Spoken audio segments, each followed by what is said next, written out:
오늘 저는 제 자신이 24년간 좌익을 하고, 그 다음에 우리 당에 지금 들어온 지가 25년째입니다. 그래서 제가 이렇게 생긴 거는 조금 좀 영해 보입니까? 그러나 나이는 제가 목사님보다 많습니다. 그러니까 제가 이 고등학교 3학년 때부터 저는요, 보시다시피 69년에 제가 고3이었는데 박정희 대통령이 2번 대통령을 하고 3번째 또 대통령을 하겠다고 해서 삼성 개헌을 하려고 하는데, 제가 대학교 입학시험이 그때는 11월 달에 대입 예비고사가 있고 그 다음에 본고사를 치는데, 예비고사 직전에 한 2달 전에 제가 삼성 개헌은 반대한다. 그래서 우리 고등학교 3학년 지금 공부할 때냐 이래가지고 저 가자. 그래서 제가 대구에 228 기념탑이 있습니다. 그게 이제 4.19 도화선이 되는데, 그까지 가서 이제 시위를 한번 하고 선언문을 낭독하고 돌아왔는데, 제가 이 무기정학을 받은 적이 있습니다. 그래서 굉장히 낙담을 많이 했는데, 어떻게 나중에 학교에서 다시 한번 용서를 해주셔가지고 나중에 대학은 들어왔습니다. 그래서 그 다음에 어떻게 대학에 들어왔는데, 제가 들어간 대학이 바로 서울대학교 상과대학. 그러니까 이 상과대학의 경영학과인데 이제 경제학, 무역학 이렇게 있는데, 여기 이 대학이 좌익이 많아요. 해방 직후에도 거의 대부분 교수들이 다 좌익 교수들이 북한에 다 올라가 버리고, 우리 상과대학의 교수들이 나이가 젊어요. 다 월북을 해버렸기 때문에 새로 된 젊은 교수들이 많았습니다. 그런데 그 좌익의 면면한 전통은 그대로 이어져 내려와요. 그래서 이 좌익이 왜 많이 생기느냐? 당시에 경제학 공부를 하는데 마르크스 경제학을 해요. 이 마르크스 경제학이 하면 상당히 매력적인데, 그것도 제가 나중에 말씀드릴게요. 왜 좌익이 되느냐? 저는 대학을 24년 6개월, 25년 만에 졸업을 했어요. 그러니까 아주 골치 아픈 사람이에요. 제가 대학에 들어가자마자 첫 번째 수업을 안 했는데 거기에 선배들이 왔어요. 바로 여기서 는 심재권, 지금 현재 민주당 국회의원이에요. 그분이 외교통일위원 하면서 제가 낸 북한 인권법을 끝까지 반대를 하셨어요. 그분은 그 형도 그렇고, 형은 동아일보, 동아투이인데 전라남도 광주 출신이에요. 형도 동아일보 기자하다가 해직 기자가 됐고, 동생은 서울의과대학의 학생운동권 출신인데 보훈병원, 원호병원이죠. 원호병원에 의사를 하고 이랬고, 이분은 상과대학의 구진국 사회연구회라는 것을 만들어가지고 와서 연설을 하는데 멋지게 해요. 여러분, 대학에 출세하라고 왔습니까? 이 민중들이 얼마나 고통을 받고 있는지 안 보입니까? 고시 공부하고 취직시험하고 이런 거 해서 되겠느냐고.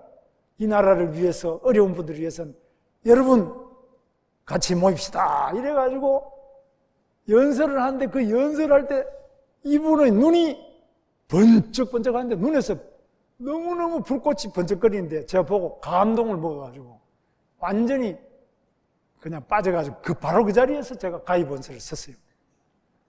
그래서 하는데 들어가니까 전부 하는 것이 반박정희 민주화, 반재벌 민중주체, 반일 민족주의, 이 민주, 민중, 민족, 이거를 계속 이제 공부를 하는 겁니다. 그 다음에 청계천에 판자촌에 또 데리고 가요, 저희를. 그래서 이 청계천 판자촌이라는 게 어느 정도인지 여러분 아신지 몰라도, 요거는 이제 삼성 개헌 반대 시위하는 거고요. 청계천 판자촌이 이런 데였어요. 그러니까 이거 아마 요즘에는 이런 판잣집이 잘 없을 거예요. 그런데 여기에 이제 저희들이 가서 자취방에 들어가서 여기 사는 거예요. 저도 거기 살았어요. 근데 저는 어릴 때 제 자신이 초등학교 때도 계속 이보다 더 못한 판잣집이 살았어요. 물도 없고 전기도 안 들어와서 저는 호롱불 켜놓고 그런 집에서 살았어요. 한 집에서 저희 가족이 아버지 어머니 합쳐서 9명인데 9명에다가 또 시골에 우리 영천 없는데 우리 시골에서 온 친척까지 하나 더 붙어가 10명이 한 방에서 사는데 상도 없고 책상도 없고 뭐 그런 데서 이 큰 둥근 원탁식의 상을 펴놓고 거기서 10명이 식사를 하는데 뭐 참 돌아올 게 없죠. 밥도 제대로 못 먹지만 죽을 먹는데도 그냥 참 그런 생활을 했는데 이 판잣집에 들어가 보니까 제가 어릴 때 살았던 판잣집하고 똑같더라고요. 그래서 서울에 이런 데가 있구나. 저는 서울은 굉장히 좋은 데인 줄 알았어요. 근데 겉은 좋은데 그 뒷골목에 들어가거나 청계천 이런 데 가니까 너무너무 한심해서 제가 내가 이게 출세해서 안 되겠구나. 이 사람들하고 살아야지. 내 사랑하는 형제 자매들과 내 부모들과 살아야지. 이런 결심을 했는데 선배들은 너 참 좋은 결심이라고. 대학의 졸업장이 그게 뭐가 필요하냐고. 그래서 제가 아주 솔깃했습니다. 그래서 하다가 이 청계천에서 철거를 해가지고 이제 광주 대단지에 달동네를 가는 겁니다. 이제 광주 대단지는 이겁니다. 여러분 이 광주시 중부면 여기에 바로 산을 깎아가지고 이런 텐트촌을 해놨는데요. 이 텐트에 한 집이 사는 게 아니고 큰 텐트는 8가구가 살고 작은 텐트도 2-3가구 이상 살아요. 이렇게 해놨는데 여기에 버스도 없고 서울 시내 날품파로 먹고 살아야 되는데 뭐 먹고 살 방법도 없어요. 나중에 이제 여기서 폭동이 이렇게 일어나요. 도저히 못 살겠다고 여기 있는 버스를 하나 점령을 해가지고 이게 아마 직접 일어났던 그 폭동 중에서는 아마 최초의 제가 알기로 폭동 같아요. 그래서 이건 공산 폭동이 아니라 먹고 사는 것 때문에 이런 폭동이 일어났는데 이 비 오는 날 이렇게 자연스럽게 학교도 제대로 없고 일터도 없고 시장도 없고 버스도 제대로 안 돌아다니니까 이런 폭동이 일어났습니다. 그 당시는 이런 형편이었습니다. 그래서 이제 여기 제가 우리 이 판잣집에서 그런 체험을 하고 광주 대단지 가면서 책을 주는데 이제 선배들이 가르쳐 주는 책이 재벌과 빈곤. 이 재벌 때문에 못 살게 된다는. 재벌이 착취를 하고 피를 빨아먹어서 이렇게 못 산다는 거예요. 그 다음에 쿠바 혁명기. 이거는 이제 쿠바에서 카스트로가 미국을 물리치고 사탕수수밭 이런 것들을 전부 다 국유화시키는 그런 내용인데 리슨 양키, 들어라 양키들아. 이런 것들을 이제 가르치면서 계급 적개심을 불어넣는 겁니다. 거기에 이제 우리 서클의 후진국사연구회 이 심재권 뿐만 아니라 김상곤 얼마 전에 부총리 하던 그분도 같이 우리 서클 선배였습니다. 근데 이분들은 자기들은 뭐 감옥도 별로 안 갔어요. 나는 그 뒤로 감옥도 많이 가고 저는 계속 했는데 이분들은 중간에 해서 대학 교수도 되고 이랬는데 대학 교수 돼서도 그 생각이 안 바뀌어요. 이 참 사상에 대해서 내가 따로 말씀드리겠습니다. 그래서 저는 이제 청계천에 나중에 70년 말에 이제 이분이 분신을 했어요. 그러니까 이분의 원래 내용을 쭉 읽어보면은 일기장이나 이야기나 이분의 전태일의 동생 또 어머니, 이소선 어머니 이런 분들을 쭉 제가 같이 생활을 오래 했어요. 제가 이 전태일 기념사 앞에 사무국장을 했습니다. 그리고 회장이 문익환 목사예요. 그러니까 대충 알겠죠. 그래서 아주 골치 아픈 사람들이 여기 달라붙어가지고 이제 이 전태일 분신을 바탕으로 해서 청계피복을 중심으로 해서 노조를 하고 그 다음에 어려운 공장 노동자를 위해서 일을 한다. 이렇게 해서 하는데, 저도 이제 이 재단사가 되겠다. 여기서 일을 하겠다. 이래서 이제 이 공장에 들어갑니다. 그래서 제가 여름방학 때는, 그 다음에 여름방학 때는 구로공단에 가는데, 이때는 김근태라는 유명한 국회의원이 있어요. 지금은 그 부인이 서울 강북구에 부인 인재근 씨가 국회의원을 하고 있어요. 그 남편 돌아가신 다음에 인재근 씨가 국회의원인데, 인재근 씨는 여기 바로 인천 교동도, 교동 알죠? 교동 출신이에요. 근데 그 교동에 인씨들이 많아요. 근데 그 인재근 씨가 하고 있는데, 이 김근태 선배가 바로 자기 형도 월북을 하고, 완전 자기 자신은 통역당 사건으로 강제징집이 돼서 군에 갔다 오고, 이때 복학을 했는데 제가 2학년 때 복학을 했어요. 그래서 저하고 이제 몇 명 뽑았어요. 아주 괜찮다는, 출신 성분이 괜찮은 촌놈들. 그래서 제 친구들 몇 명을 뽑아가지고 4명만 딱 뽑아서 구로공단에 집어넣었는데, 저는 드레스 미싱 공장, 지금은 그 가보면 삼공단 대우중공업이라는 그런 공단에 옛날에는 드레스 미싱 공장이었어요. 거기에 가서 이제 제가 방학 때 공장에 위장 취업을 한 겁니다. 그리고 제 친구는 다른 가발 공장에도 들어가고 이렇게 해서 같이 하고, 김근태 선배가 와가지고 이제 이 계급 착취에 대해서 우리가 왜 혁명을 해야 되는지 이런 걸 이제 퇴근하고 나면 이제 그 와서 가르쳐 주는 겁니다.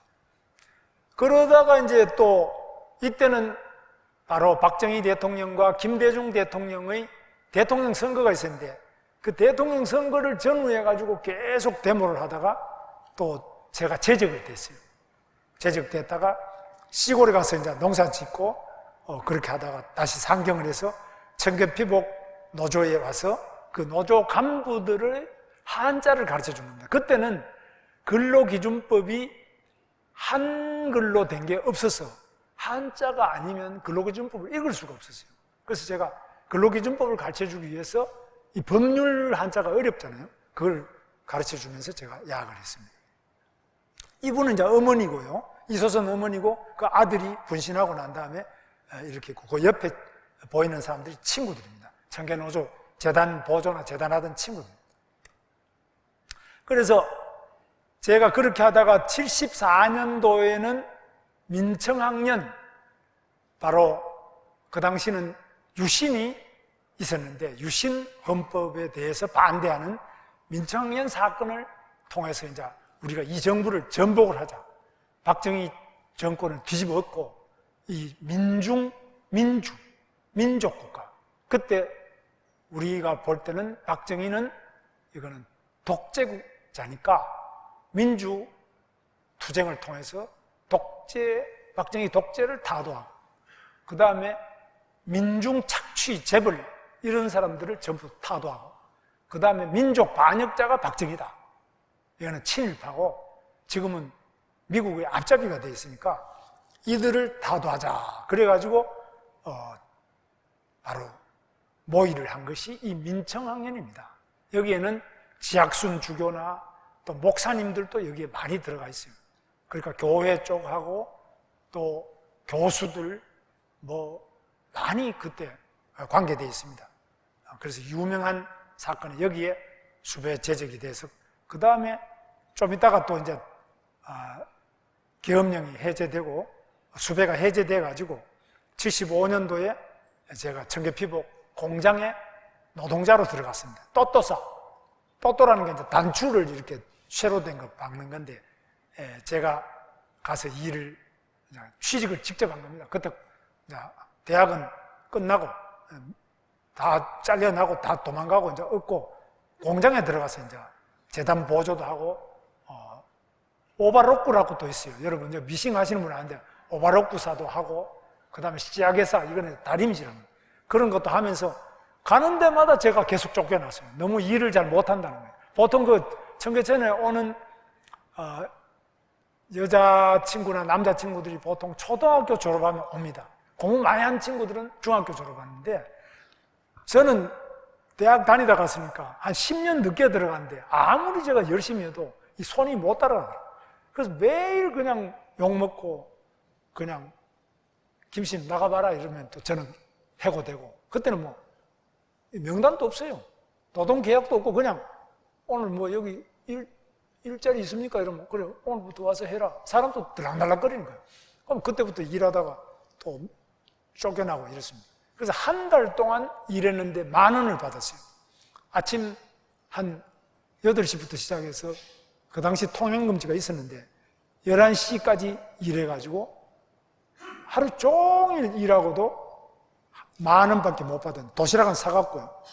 밤에는 뭐 밥도 못 먹고 이렇게 다녔는데 하도 힘들어서 안 되겠다 싶어가지고 이제 우리 선배들하고 우리 운동권 선배들이 저를 지도를 하는 거예요. 아, 이 도저히 힘들어서 못하겠다. 하루 종일 욕먹고 이거 사람 살 수가 없다고. 그러니까 뭐 그럼 옮기자고 이래가지고 이제 시험을 쳐가지고 제가 보일러공 시험을 쳤는데 원동기 취급 기능사, 열관리 기능사, 전기기기 기능사, 제가 전기기사 2급, 또 위험물 취급 기능사, 제가 자격증이 무려 8개 있습니다. 그래서 그때는 박정희 대통령이 국가기술 자격증을 딴 사람들은 우대를 해줬어요. 시험도 꽤 어렵고 이래서 공장에는 반드시 이 자격증 있는 사람을 취업을 시켜라. 아니면 법에 걸리도록 이렇게 해놨어요. 그래서 제가 자격증을 따니까 이 한일도 그렇고 보일러공으로 들어갔는데 그 보일러가 터졌어요. 한일도 그렇고는 여러분 아시는 것처럼 여기 개봉동 바로 가시다 보면 인천에서 가시다 보면 개봉동, 개봉역 바로 앞에 교도소하고 붙어있는 그런 공장이었어요. 그 공장이 한 직원이 1,500명이 넘었는데 큰 공장이에요. 거기 들어갔는데 제가 들어가 보니까 한 달 일하니까 50,000원 주더라고요. 그 청계천에서 미싱할 때는 10,000원 받았는데 50,000원 받았어요. 그러니까 한꺼번에 그냥 제가 총각 때 너무 돈을 많이 받으니까 쓸 데가 없을 정도로 그만큼 막걸리도 먹고 뭐 할 거 다 하고도 남을 만큼 그렇게 돈을 받았어요. 그러던 중에 한 2, 3년 다니다가 이제 그 공장에서 이 노동조합을 만든 겁니다. 그래서 노조 만들었는데 저는 처음에 노조 간부를 하다가 나중에 그 위원장이 도저히 힘들어서 못하겠다고 해서 제가 그럼 내가 하겠다고 그래서 맡아가지고 제가 28살에 노조위원장을 했어요. 그래서 아주 뭐 당시에 이 영등포 일대 거기가 그때는 공장이 거기 아주 많고 노조가 많았어요. 구로공단하고 다 합쳐서 하는데 거기에서는 아주 상당히 촉망받는 노조위원장이었어요. 제 아내는 그때 세진전자라고 구로 2공단의 전자공장의 노조위원장이었어요.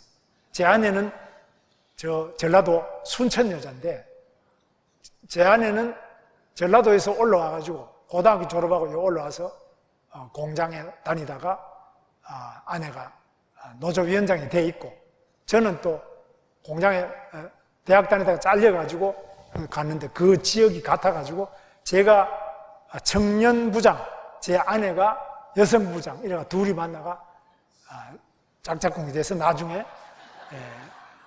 계엄 때 도망 다니다가 제 아내하고 동생이 하는 빵집 다락방에 들어가서 피신을 했다가 80년 바로 5.17 이후에 삼청교육 대상으로 제가 돼가지고 도망가 다니는데 도저히 다닐 데가 없더라고요. 제 친구 집에 가니까 다들 그때는 제가 잡히면 제 친구도 같이 그 직장에서 잘려났어요. 그러니까 아무도 제가 하룻밤만 자고 나면 다 그 아내가 제 친구 아내들이 저는 총각이었는데 제 친구 아내들이 전부 뭐 잠을 못 자는 거예요. 그래서 지금 또 여러분 아는 분도 많을 거예요. 그 친구들 집에 갔는데 그 친구가 저보고 문수야 어젯밤에 우리 집사람이 한숨도 못 잤다 이렇게 말하면 제가 알겠다고 그 다음 날부터는 이제 안 가야죠. 너무 미안해서. 그리고 그때는 그렇게 살벌할 때였어요. 그래서 갈 데가 없어가지고 제 아내 될 사람은 그때는 아직 약혼을 안 했는데 아내 될 사람 그 빵집 다락방에 숨어서 계엄까지 이제 지나고 그러고는 계엄 풀리고는 우리가 결혼했어요. 그래서 이제 그래서 제 아내를 만나게 됐습니다. 그래서 부부가 다 노조위원장하고 골치 아픈 사람은 드뭅니다. 그리고 우리 형님도 서울은행에 다녔는데 우리 형님은 상업고등학교를 나와가지고 은행에 들어갔는데 은행에 노조위원장을 했어요. 서울은행 노조위원장 하고 제 동생은 또 성남 콘티빵이라는 게 빵 공장이 있었어요. 옛날에. 요즘 없어졌는데 그 공장에 노조 만들다가 잡혀가서 감옥을 2번 가고 제 동생도 골치 아파요. 그래서 우리 집에는 4명이 다 노조를 하고 이런 집안인데 아마 그 좌익 쪽에서 볼 때는 제가 아마 우리나라에서 출신 성분 가문이 제일 아주 혁명 가문일 겁니다. 그래서 그렇게 노조를 하고 있는데 1980년에 박정희 대통령이 1979년 돌아가시고 바로 80년에 그때 제가 남영동 대공분실에 소위 과학적 사회주의 그룹 사건이라고 서울대학교 선배들이 주로 많고 제가 제일 밑에 그러니까 그 선배들 그 그룹이 다 잡혀갔는데 가서 고문을 엄청 많이 당했어요. 그래서 서울구치소 갔다가 거기서 이제 전부 해고도 되고 이러다가 석방이 됐어요. 그때는 이제 박정희 대통령 돌아가시고 80년 서울의 봄이 올 때이기 때문에 서울의 봄에 바로 이 석방이 된 겁니다. 그래서 저는 나오자마자 이제 우리 공장에 가보니까 공장에 한 50명 이상이 해고가 되어 있습니다. 제가 남영동 대공분실에서 공장에 와가지고 김문수는 간첩이다. 이놈이 서울대학 다니다가 데모하다가 잘려가지고 우리 공장에 들어갔다. 저는 그런 거는 그 회사에 쓰질 않았어요. 입사할 때. 그 쓰면 취직도 안 되니까. 그건 아예 싹 숨겨놓고 그냥 고등학교 나온 자격으로 보일러 공의 자격으로 그렇게 취업을 한 겁니다. 그렇다면 그거를 이제 남영동 대공분실에 수사관들이 와가지고 제 수사한 걸 전부 이야기하고 제하고 주변에 있던 노조 간부들을 싹 다 잘라버렸어요. 한 50명이 해고됐는데 제가 석방이 딱 돼서 나오니까 이 간첩이라고 남영동 대공분실에서 그렇게 이야기했는데 제가 석방이 되니까 놀라잖아요. 다. 그래서 공장에서 자동으로 파업이 일어나고 이 전부 거짓말이다. 전원 복직시키라. 그래가지고 복직이 다 됐어요. 파업을 며칠 완전 100% 파업을 했는데 그때 그래서 복직이 다 됐습니다. 다시 복직돼서 노조위원장을 하면서 파업도 하고 뭐 그때는 이제 한국노총도 민주화한다고 이렇게 하던 도중에 제가 전국적인 그 한 190명의 노조위원장을 해고시키는데 저하고 제 아내가 둘 다 잘려버렸어요. 그래서 삼청교육 대상이 돼가지고 도망 다니다가 제 아내한테로 이제 도망을 간 겁니다. 그래서 이제 제가 그때는 블랙리스트가 진짜 있어요. 어디 공장 가면 벌써 좀 기다려보라 그러고 이렇게 넘겨보는데 뭐 우리 같은 사람은 될 수가 없죠.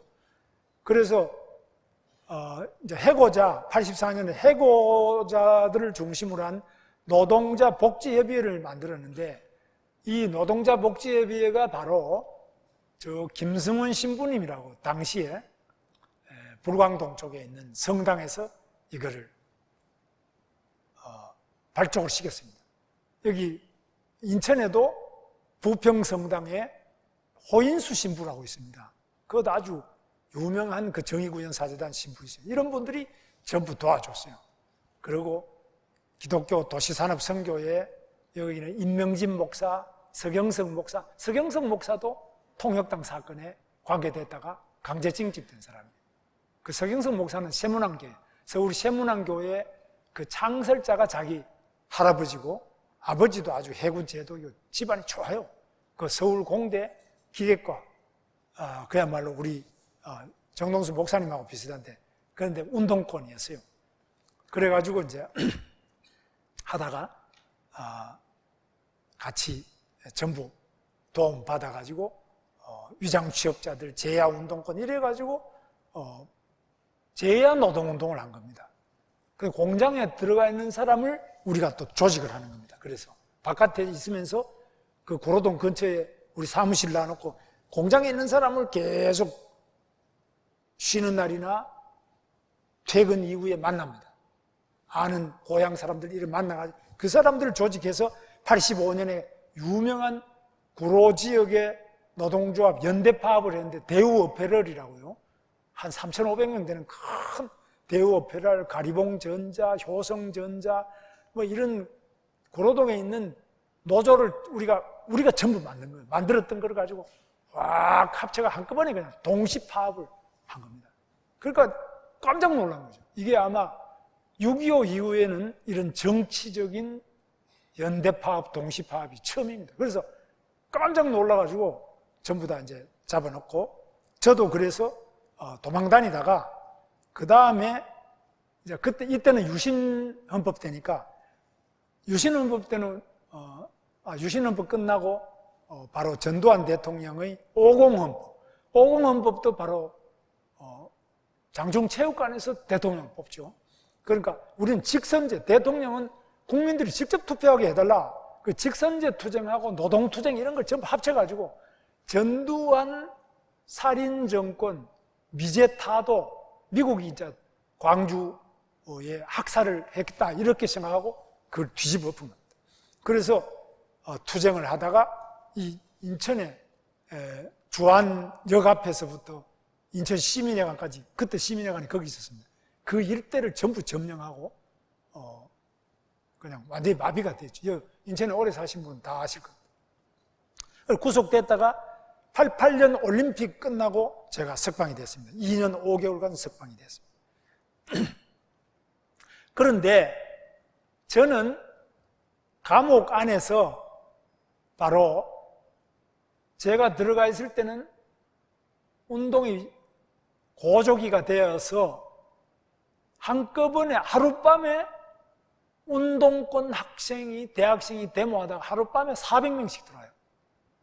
완전히 서울구치소가 너무 만원이 돼가지고 성동구치소부터 안양교도소, 전국교도소가 막 이 시위가 너무 많아가지고 만원이 됐어요.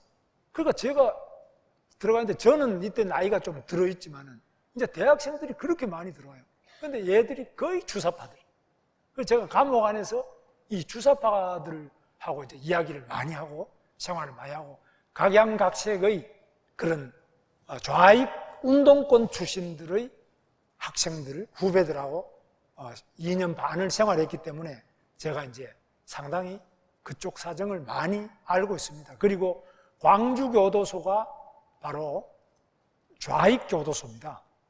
광주교도소는 남파 간첩, 또 제1교포 간첩, 남쪽에서 자기 친척이 내려온 것을 숨겨주고 간첩을 도와주다가 들어온 자생적 간첩, 친인척 간첩, 뭐 이런 사람들이 광주교도소하고 대전교도소, 대구교도소, 우리나라는 이 세 개로 나눠서 사는데 광주교도소에 100여 명이 있었기 때문에 이 사람들을 제가 감옥에서 그때 저는 원해반에 꼭 키우고 국화 키우고 이거를 이제 제가 일을 하러 가겠다. 일 안 해도 돼. 저는 일하겠다 하고 다니면서 이제 그 간첩들을 만나가지고 이야기를 계속하고 토론을 하고 그렇게 했던 겁니다. 그래서 보니까 감옥 안에서 고르바초프가 소련 공산당 서기장이었는데 고르바초프가 공산당 대회에서 연설을 하는데 우리 공산당의 통치에 문제가 있다. 그래서 개혁과 개방을 해야 된다. 지나치게 우리가 인민들의 생활을 통제를 하고 또 지나친 계획만 가지고 바깥에 교류를 못하게 하고 자발적인 시장 같은 걸 너무나 줄이고 있지 않느냐 하는 개혁 개방에 대한 고르바초프의 공산당 선언의 기조 연설문이 있는데 이게 어떻게 잡지에 실려가 들어왔어요. 제가 읽어보니까 깜짝 놀랐어요. 저는 공산당 글이나 책을 많이 읽었습니다. 마르크스의 공산당 선언이 공산주의자들의 최고의 성전입니다. 여러분 말씀을 하면 창세기 비슷한, 기독교 창세기 비슷한 겁니다. 그만큼 마르크스 공산당 선언이 유명한 명문이고, 또 글 자체를 읽으면 공산당 그 사상을 확 들어오는데 앞에 눈이 확 터져요. 바로 이 만인이 평등하고 세계의 모든 억압과 착취의 권리를 이 밑바닥 인민들이 들고 일어나서 다 깨부수자, 뭐 이런 요지예요. 워낙 글을 잘 써가지고 읽어보면 그냥 그래요, 공산혁명을 해야 되겠구나, 이 정도로 잘 써버립니다. 여러분도 창세기 읽고 아마 성령이 충만하신지 모르겠습니다만, 저는 그때 공산당 선언을 천구에 읽고, 이야, 세상에 글을 이렇게 잘 쓸 수 있나, 너무너무 막 휘황찬란한 겁니다. 거기는 억압도 없고 착취도 없고 차별도 없고 뭐 가난도 없고 거짓도 없고 기가 막히다는 거예요. 완전 유토피아, 천국이 바로 그거예요. 이거 하려면은 만국의 노동자여 단결하라, 일어나서 싸우자, 뭐 이런 겁니다. 그런데 그 마르크스의 공산당 선언뿐만 아니라 자본론, 경제학적 기초입니다. 철학에서 변증법적 유물론, 그리고 레닌의 무엇을 할 것인가 혁명론이 있어요.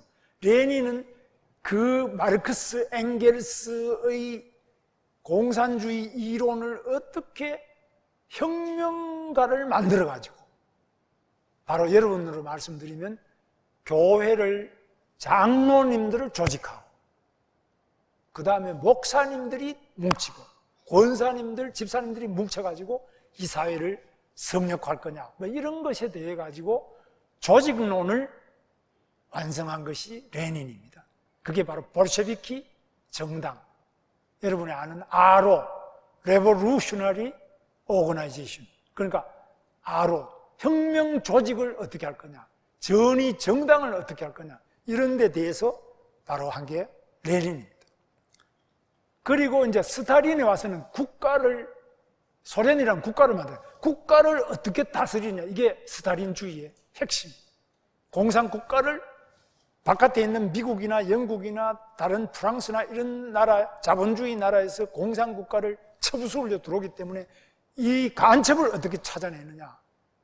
그리고 우리만 해서는 안 되니까 대한민국, 그러니까 당시에는 조선반도에도 일본에도 중국에도 어떻게 공산당 조직을 제3세계까지 조직을 퍼뜨려가지고 거기에서 다시 제3세계의 공산혁명을 가능하게 할 수 있도록 하냐. 이게 바로 인민민주주의 전술이에요. 민중민주주의. 그리고 각종 폭동전술, 그 다음에 잡혀갔을 때 어떻게 수사받느냐는 수사전술, 그 다음에 법정에서 어떻게 법정투쟁 전술, 이런 것들이 쫙 체계가 잡혀있어요. 그렇게 돼 있는 그런 것들을 읽고 배우고 공부하고 이렇게 해왔는데, 이 공산당의 서기장, 그것도 소련 공산당의 서기장, 세계 최고 두목, 천주교로 말하면 교황에 해당되는, 이거 고르바초프인데, 고르바초프가 공산당은 이거 안 되겠다는 거예요. 나중에 알고 보면은 이 고르바초프가 기독교의 영향을 받았다고 그러더라고요. 이거 아닌데, 이거.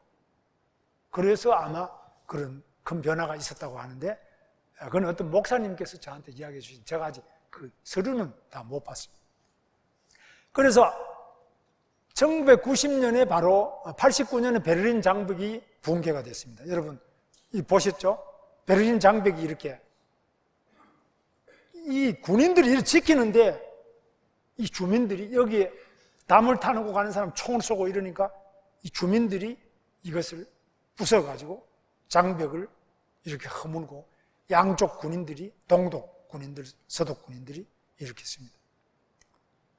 여기에 이 베를린 사람들, 베를리너 이러죠? 베를린 사람들, 베를리너들이 이렇게 올라와서 바로 이 장벽이 무너졌다. 이게 엄청난 사건입니다. 우리가 지금 보면은 판문점하고 저 DMZ 철책이 지금 6중 철책이거든요. 지금 제가 경기도지사를 한 8년 했습니다. 그래서 제가 저기는 전부 제 소관이라 자주 들어가 봤는데 북한의 철조망이 3중 있고 남쪽에 3중 있습니다. 많은 데가. 적은 데는 2중밖에 없습니다. 그런데 그렇게 철책이 있는데 우리는 이렇게 철책이 있는데 여기 베를린은 이런 장벽, 브란덴부르크 문을 비롯해서 정말 벽을 쳤어요. 베를린 월, 이 담을 쳐놨어요. 담장을 쳐놨는데 이 담장을 부수고 이렇게 올라와서 이 브란덴부르크 개선문 위에서 이렇게 하고 있습니다. 이 감동적인 장면. 그래서 이 동서독이 통일이 된대요. 여러분, 독일이 통일되었는데 전쟁을 통해서 통일이 됐습니까? 어떻습니까? 전쟁 없었죠? 전쟁 없었어요. 그럼 어떻게 통일되느냐? 통일의 방식은 동독 사람들이 먼저 공산당 서기장 호네커, 이름이 호네커예요. 아주 오랫동안 공산당 서기장을 축출해버려요. 내쫓아버려요. 그러고 새로운 서기장을 만들었는데 그것도 금방 그 사람 물러나면서 공산당 자체를 밑에서부터 바꿔요. 바꿔가지고 국민의 투표로 그 대표를 다시 뽑아요. 그러면서 이 새로 구성한 정부, 국민의 뜻으로 구성한 정부가 우리는 도저히 유지가 안 된다. 이 공산당 정권을 가지고는 밥도 못 먹겠고 뭐 발전도 안 되고 이러니까 서독하고 아예 합치자. 이렇게 결정을 해버린 겁니다. 동독 인민들이 스스로 우리는 서독하고 합쳐서 통일을 하자. 이렇게 결정을 한 겁니다. 바로 동독의 의회에서 그렇게 의결을 해서 서독에 이야기를 했습니다. 그래가지고 이게 동서독이 통일이 됐는데 여기는 문제가 엄청 많아요. 다 말씀드리면 복잡한데 첫째, 지금 현재 통일 독일의 깃발이 동독 깃발은 없어지고 서독 깃발 그대로입니다. 아시겠죠? 지금 통일 독일의 깃발은 옛날 서독 깃발 그대로입니다. 새로 우리나라처럼 이상한 한반도기 이런 거 맞는 게 아니에요. 우리나라로 말하면 태극기 통일이 된 겁니다. 동서독이. 이거 착각하시면 안 돼요. 그런데 우리 문재인 대통령 지금 하는 게, 그러고 이 방송에서 하는 게 계속 태극기는 없애버리고 그 한반도 길을 자꾸 들고 나오는데 이거는 회색 분자들인데 이건 나중에 북한 깃발로 가자는 이야기라고 저는 그렇게 보고 있습니다. 절대 자기 나라 국기, 우리나라 태극기를 없애버리는 그런 통일은 통일이 아닙니다. 그래서 우리나라는 통일이 되면 반드시 태극기가 우리 통일 국기가 됩니다. 독일이 바로 그렇게 되어 있습니다. 그 다음에 두 번째로 통일 독일의 국가 명칭이 뭐냐? 대한민국 그대로예요. 요상한 한반도 국가 이런 게 아니고 지금 독일의 서독 연방공화국,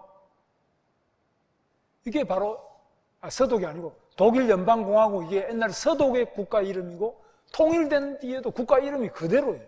대한민국 그대로예요. 이름을 바꾸지 않았어요. 세 번째, 헌법도 그대로예요. 옛날 서독 헌법이 그대로 통일 헌법이 된 거예요. 이거 자세히 생각해 봐야 돼요. 왜? 동독 국민들이 모두 우리 동독의 이름, 동독은 독일 사회 민주주의 뭐 어떻고 이런 이름이 좀 복잡해요. 그런 건데 그거 필요 없다. 우리는 원래 서독이 말하는 독일 연방공화국이라고 이름을 하자. 그 다음에 깃발도 그대로 하자. 그 다음에 헌법도 그대로 하자. 화폐도 그대로, 화폐도. 우리 원화를 그대로 쓰는 거예요. 화폐도 1대1로 그대로 하고 동독이 쓰던 화폐는 다 없애버려요. 그대로 서독이 쓰던 화폐를 그대로 쓰는 거예요. 이거 아시겠죠? 독일 통일에 대해서 공부한다 그러고 지금 뭐 여러 사람들이 정치인이 걸핏하면 독일에 가서 공부한다는데 그런 거는 공부 안 하나 봐요. 엉뚱한 공부하고 와서 자꾸 엉뚱한 소리 하는데 이거 제 말씀은 다 사실이에요. 그러니까 독일의 통일의 핵심은 서독의 국가 명칭, 국기, 헌법, 화폐 그대로다. 자, 그럼 동독에는 또 5개 주가 있었고요. 서독에는 11개 주가 있었어요. 왜 이렇게 차이가 나느냐? 서독이 더 커요. 왜? 독일 나치가 히틀러가 망하고 난 다음에 이긴 나라가 미국, 소련, 영국, 프랑스 이 4개 나라가 4개로 쪼갰어요. 독일을. 근데 3개 나라가 서독이고요. 미국, 영국, 프랑스 이 3나라가 차지하고 있던 것이 서독이 됐고 소련이 차지하던 것만 동독이 된 겁니다. 그러니까 당연히 3개 나라가 차지하던 게 넓죠. 그래서 11개 주가 서독이고 동독이 5개 주. 근데 동독은 공산당이 되니까 5개 주를 다 없애버렸어요. 공산당은 지방자치가 없어요. 우리처럼 뭐 인천시장 뽑고 뭐 인천시에 무슨 여기에 남동구 의회 뽑고 남동구청장 뽑고 이런 거 없어요. 공산당이 무슨 선거가 있어요? 김정은이도 바로 나이 28살에 바로 자기 할아버지 잘 만나가지고 바로 그냥 백두혈통으로 자동으로 수령인데 무슨 선거가 있어요? 그런데 지방에는 더더구나 다 임명이에요. 선거가 어디 있습니까? 그런데 지금 이 대한민국에서 아주 잘못된 학자들이 나는 양심이 없다고 생각해요. 언론은 똑같아요. 마치 뭐 북한하고 무슨 지방자치가 있는 것처럼 뭐 평양하고 뭐 서울시하고 뭐 자치가 있는 것처럼 말하는데 웃기는 이야기 없어요. 북한에는. 북한은 오직 수령밖에 없죠. 지방자치가 없어요. 그래서 동독에 가본 동독은 보면 5개 주를 다 없애버렸어요. 그러고 공산당 지배체제로 그냥 바꿔버리지. 지방자치가 없고 서독은 주마다 서독 주 중에 제일 잘 사는 게 바이에른 주예요. 여러분 나오는 BMW 공장이 있고 뮌헨 거기가 제일 잘 살아요. 뮌헨이 수도고 바이에른 주가 제일 잘 살아요. 이런 자치가 11개 주가 다 있어요. 그 자치 주가 합쳐서 연방을 만든 거예요. 독일은 지방자치가 아주 세요. 원래 아주 셉니다. 우리처럼 뭐 이 대통령만 세고 밑에가 약한 게 아니고 독일은 지방자치가 센데 동독은 그걸 다 없애버렸다. 그거를 다시 다 부활시켰습니다. 5개 주로. 옛날에 다 부숴버렸던 것을 통일되고 난 다음에 통독에서 다시 5개 주를 다 살렸습니다.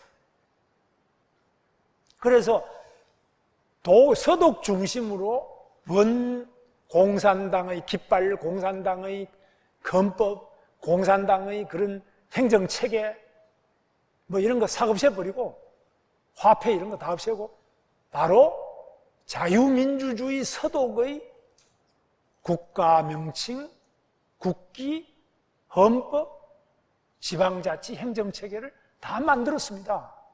이거는 다 지금 독일의 현실이니까 제 주장이 아니에요. 그런데 이거를 말을 안 해요. 우리 방송이 이거를 보도를 잘 안 해요. 정말 참 답답합니다. 누구를 위해서 뭘 보도하느냐. 그래서 1991년에 소련이 드디어 붕괴를 하는데요. 소련 붕괴가 돼서 15개 독립국가로 나눠졌습니다. 여러분 아시다시피. 그런데 세계 인류의 3분의 1이 70년간 정말 피를 흘리면서 실험을 했습니다. 어마어마한 피를 흘리며 실험했던 이 공산주의가 100% 다 무너져 버렸어요. 안 망한 데가 단 하나도 없어요. 그러면서 철의 장막이 거치면서 공산당이라는 것은 바로 노동계급의 엘리트 혁명 전사들이, 이 엘리트 혁명 전사들에 의한 계획경제, 만인이 원하는 대로 다 만들어주겠다. 지금 그것이 다 거짓말. 그래서 공산국가에서 뭐라 그러냐? 토지도 국유화해야지. 왜?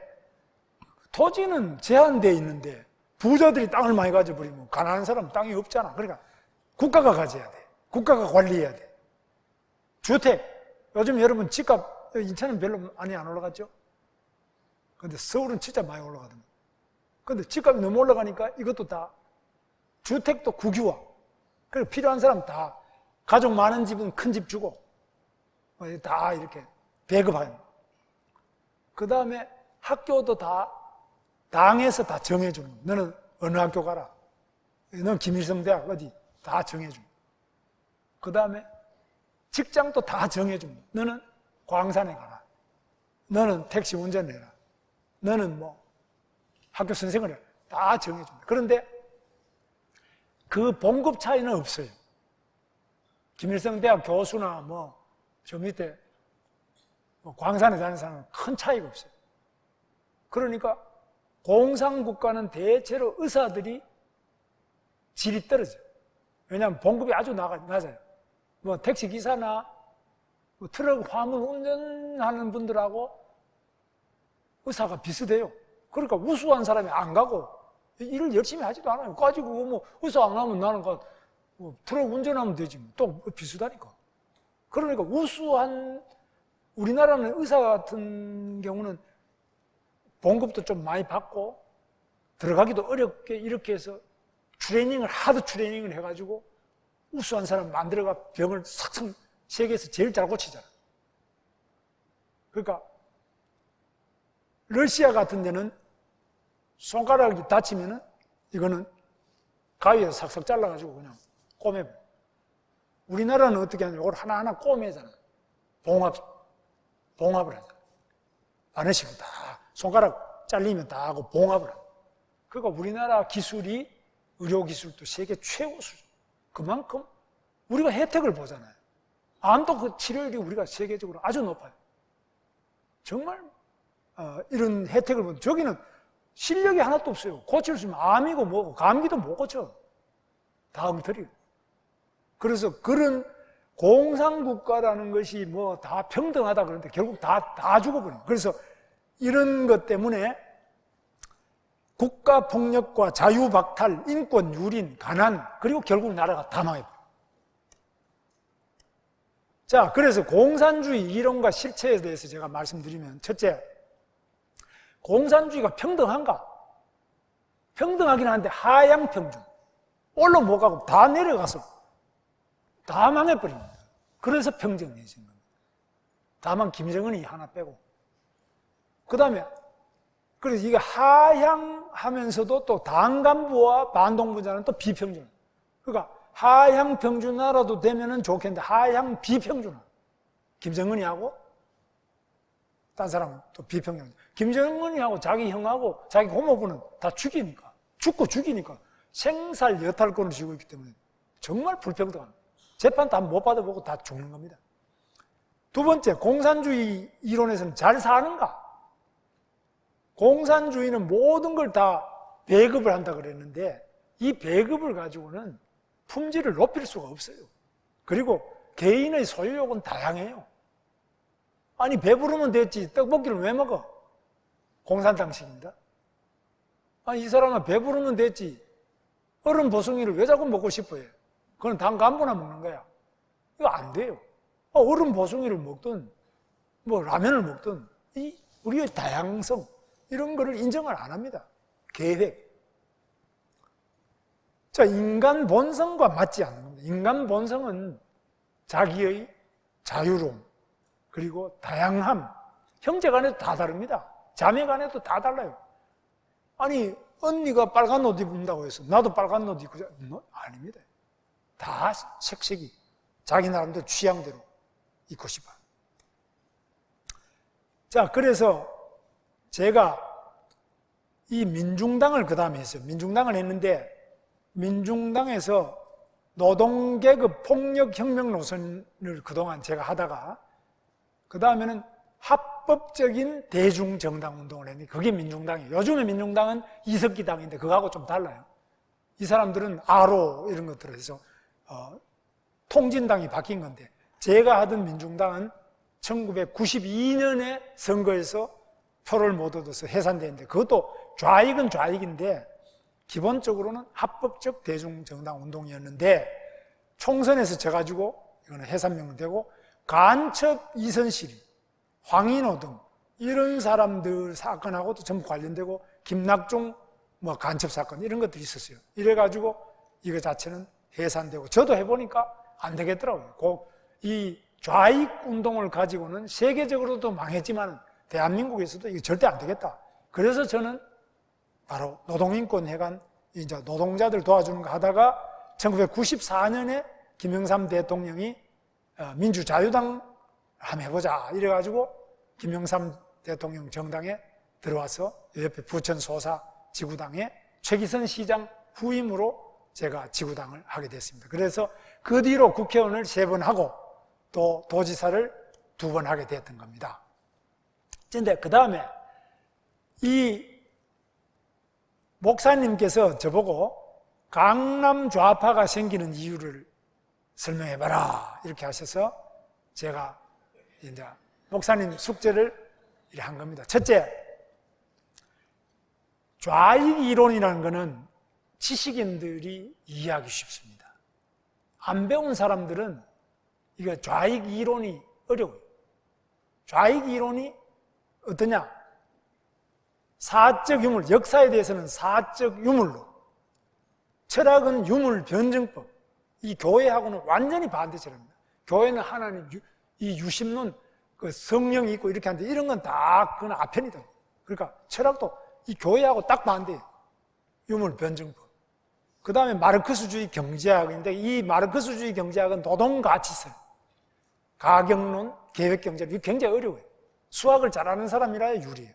그 다음에 국가의 이론, 계급 국가가 어떻게 되어 있느냐, 국가는 계급 착취의 도구다, 뭐 이런 거. 문화예술론, 문화예술은 바로 사람의 생각을 바꾸기 위한, 여러분 성가지 비슷하게 이 뭐 찬송가 이런 게 다 똑같아요.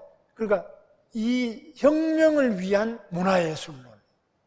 그 다음에 교육이론, 교육이론 또 파울로 프레이리의 그런 페다고지라고 있어요. 교육론.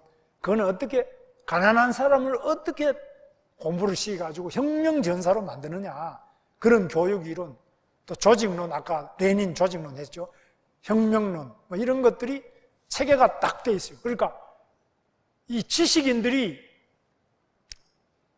좌익 공부를 하게 되면은 굉장히 눈이 확 터지면서 뭐 기계학, 뭐 전기공학 다 소용없어요. 역사, 문화 소용없어요. 한꺼번에 이 좌익 이론은 완벽한 체계를 갖추고 있어요. 그걸 공부를 좀 하게 되면은 세상에 다 보이는 것 같고, 뭐 성경? 예수교? 그거 뭐 좋은 거는 좀 있는데 그거 다 아편 아니야. 그거 소용없어. 간단한 거예요. 그거 너무너무 그 완결적인 이 지적 오만, 만족, 쾌감을 가지게 돼요. 그러니까 이 지식인들이 좌익 이론을 하게 되면은 굉장히 자기 혁명적 사명감을 가지고 자기 부모도 소용없고 처자도 소용없고 돈도 소용없고 모든 걸 그거 다 바치고, 여러분들 교회 이 성경 제대로 공부하고 이러되면 돈 갖다가 교회에 다 집어넣죠. 11조가 아니라. 이 좌익 똑같아요. 그만큼 이 좌익 이론은 굉장히 완결적이고 전체적이고 체계적입니다. 그리고 결론이 선명하고 앞이 보입니다.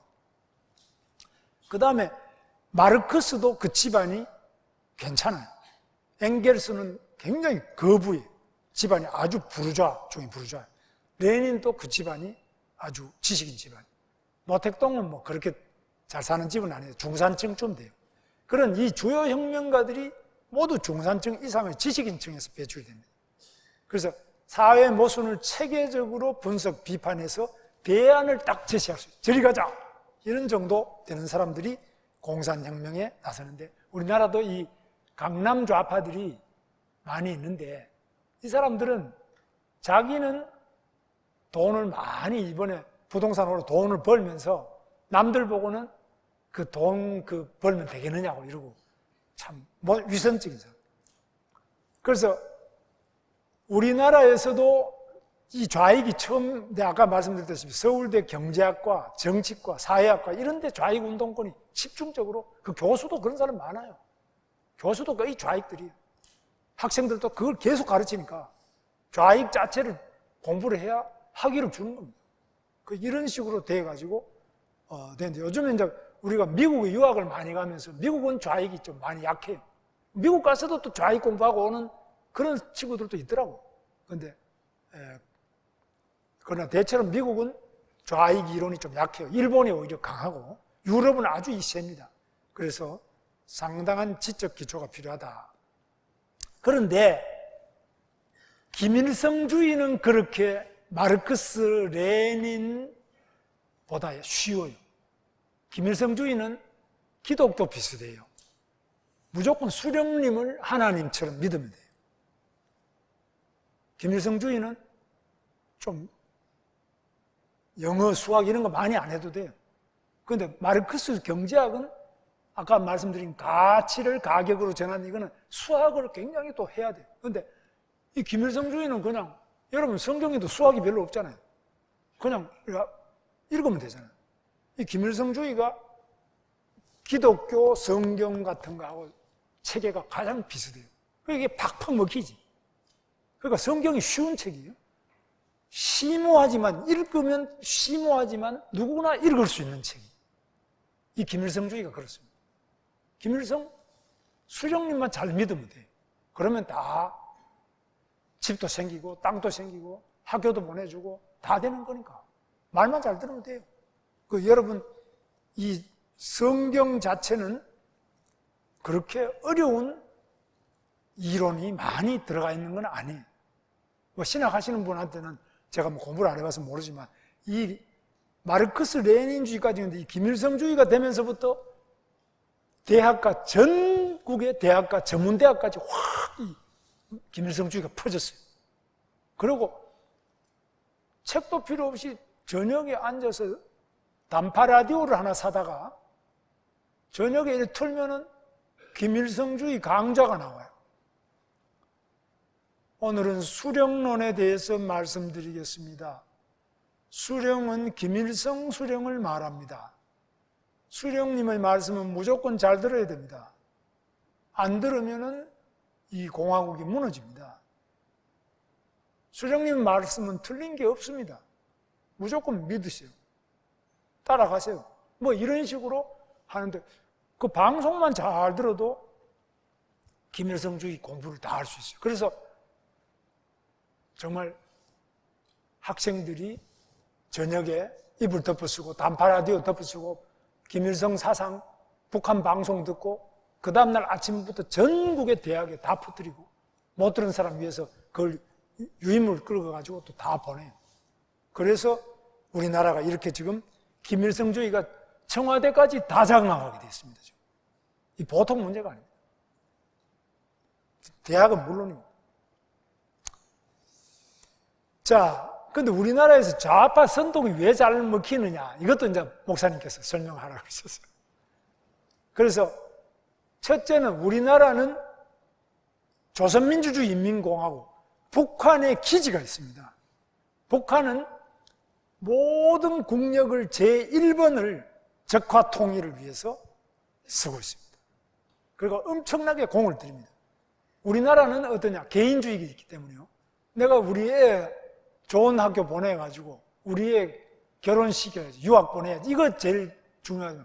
북한에는 모든 것이 다 오직 남조선의 적화 통일의 제1번입니다.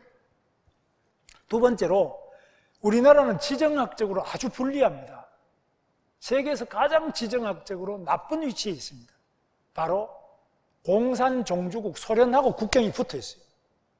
중국하고 엄청난 국경이 붙어 있고, 지금 뭐 인천에도 지금 보면 중국 공산당 배가 막 들어오고 막 고기도 잡아가고 난리예요.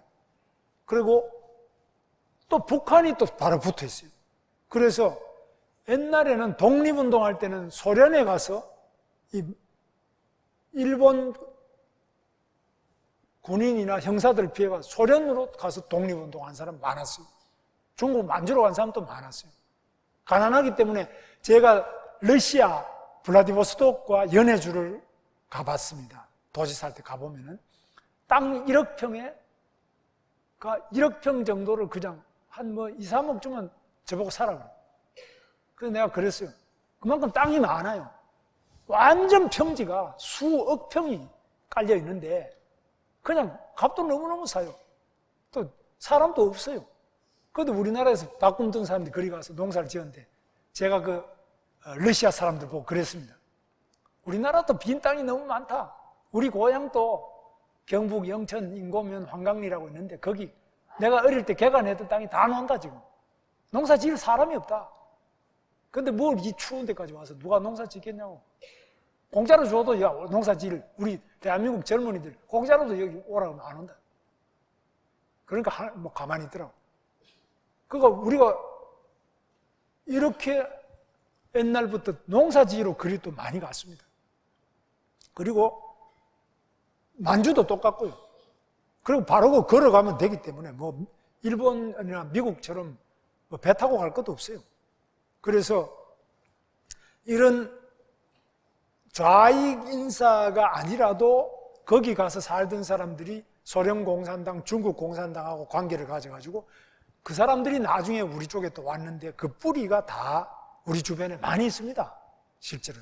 그래서 옛날 좌익 운동하면서 독립운동 하던 사람들 주변에 우리 주변에 있습니다. 이게 다 뿌리가 그렇게 되어 있습니다. 그리고 세 번째로는 주자학이라는 것, 이 성리학의 원리 자체도 평등 사상이 굉장히 많습니다. 우리나라 국민들만큼 전 세계에서 평등을 많이 이야기하는 나라가 없습니다. 미국에도 가면은 뭐 다 유럽에서 평민들이 왔잖아요. 왕족이 온 사람 별로 없잖아요. 그렇게 왔는데도 불구하고 전 세계에서 그냥 몰려왔는데도 평등하지 않습니다. 다 동네마다 다르고 다 다릅니다. 근데 우리는 저 집은 좋은 집 가졌는데 나는 왜 못 가? 저 집 애는 과외를 시키는데 나는 왜 못 시키냐? 뭐 학교만 보내면 안 됩니다. 과외까지 같이 시켜야 돼요. 이런 것이 또 상당히 있다. 그럼 좌파 탈출 해결책인데요. 우리 민족끼리라는 구호를 극복해야 됩니다. 우리 민족끼리. 우리 민족끼리라는 것이 이게 어떻게 돼버리냐면은 전방에 우리 군인들이 서 있는데 북한에서 방송이 나옵니다. 장병 여러분, 우리 민족끼리 왜 총을 겨누고 있습니까? 뒤를 돌아보십시오. 그 미제국주의자가 우리 땅에 와 있지 않습니까? 미제국주의자 양키들이 왜 우리 땅을 점령하고 있습니까? 우리 민족끼리 단결해서 양키를 몰아냅시다. 어떻게 되겠습니까? 공산화가 돼요. 굉장히 우리 민족끼리라는 것이 지금 우리나라에서 가장 위험한 사상이 되어버렸습니다. 이게 바로 반미운동의 핵심이 우리 민족끼리입니다. 그러니까 미국 소고기도 먹으면 안 되는 겁니다. 그 광우병이라고 하죠. 광우병 때문에 그런 게 아니라 우리 민족끼리라는 이름 안에 미국 소고기부터 미군 장갑차가 효순이 위선이를 깔아 죽이지 않았느냐. 그 다음에 지금 또 미 대사관 앞에 트럼프 참수 대회를 계속합니다. 이적이라는 김포의 목사가 계속 지금 그때까지 한 2달 전까지 170몇 회에서 지금 은 거의 180회 됐겠네요. 계속 트럼프 참수 대회를 계속하고 있습니다. 미 대사관 앞에서 우리 민족끼리라는 이름 안에. 그래서 이게 정말 우리 민족끼리라는 것이 김정은하고는 김정은의 핵이 우리 민족 핵 아니냐? 미국 군인들이 올 필요도 없어. 사드도 안 돼. 그 방어무기도 안 돼. 이렇게 돼서 이게 보통 문제가 아니에요. 그래서 만약에 우리나라가 한미동맹을 안 하면 제일 잘 되면 중국만큼 살게 됐을 겁니다. 중국보다 더 잘 살지는 절대 못합니다. 보통 되면은 북한만큼 살게 될 거예요. 그럼 완전히 망하는 거죠. 그 원하는 사람 우리 민족끼리 하라 그래요.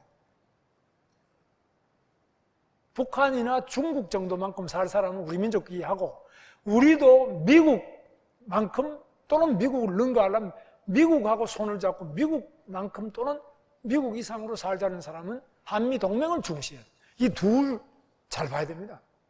그런데 지금은 학교에서 가르치는 교과서, 모든 노래 이런 것들이 우리 민족끼리를 계속 강화하는 이야기를 하고 있습니다. 이게 굉장히 지금 한국의 좌익 청산이 안 되는 가장 큰 이유 중에 하나입니다.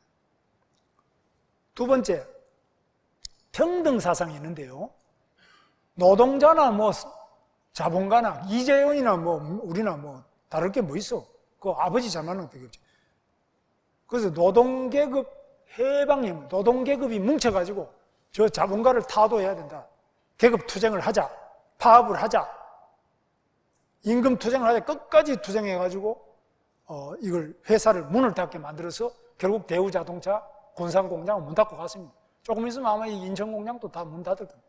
상용자동차도 지금 해고자 다 복직시킨다는데, 제가 도지사 할 때 상용자동차가 있었는데, 상용자동차도요, 저거 안 되는 자동차입니다. 단위가 30만 대, 1년에 30만 대 정도 만들어내는데 시설 자체가 낡았어요. 그리고 신차를 만들려면 최하 그 금년값만 2천억 이상 들어갑니다. 근데 신차를 1년에 한 개 만들어야 되는 게 아니라 계속 자주 만들어줘야 그 시장의 흐름에 따라갈 수가 있습니다. 그럼 어떻게 신차를 만들어서 어떻게 다른 물건보다 가격을 다운하느냐? 그거는 같은 금령을 이용하면은 대수를 300만 대 찍을 때하고 30만 대 찍을 때하고 단가가 확 달라요. 많이 찍어야 그 금령값을 빼내잖아요. 그러니까 이 너무나 간단한 건데, 이 노동조합에서 이걸 다 알면서도 계속 파악을 하는데, 그 다음에 해고자들이 다시 들어가서 일만 열심히 하면 괜찮아요.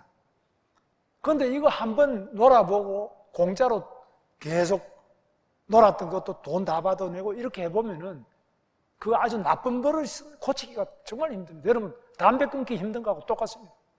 담배 끊으려면 교회에도 장로님 중에도 담배 피우는 사람 많아요. 못 끊어.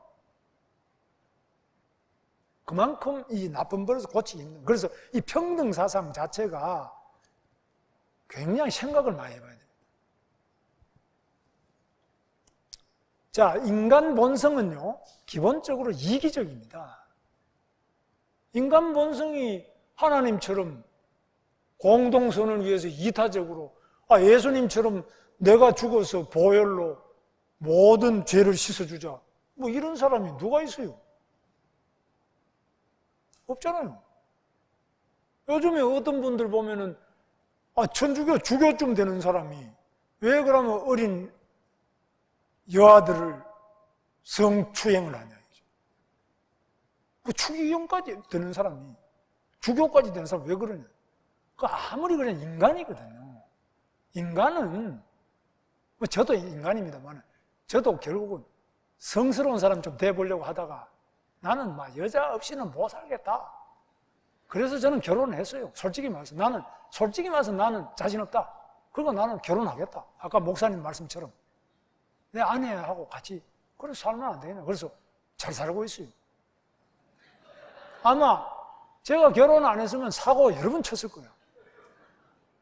그래서 그거 어쩔 수 없다는 거예요. 그래서 인간은 인간이다.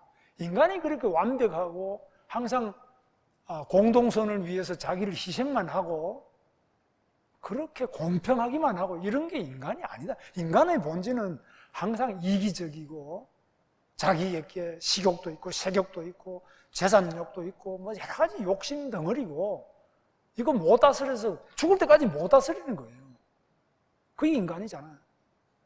그러니까 매일 기도하고 매일 예배 보고 해봐도 소용도 없어. 그 다음 주 또 나와야 돼. 안 나오면 이거는 뭐 바로 가는 거예요. 정말로 어쩔 수 없어. 인간은 그렇다. 그걸 인정해야 되는데 공산당의 그 뱅가드 전이들은 어떻게 생각하냐면 혁명의 열정에 불타면 괜찮다 이야.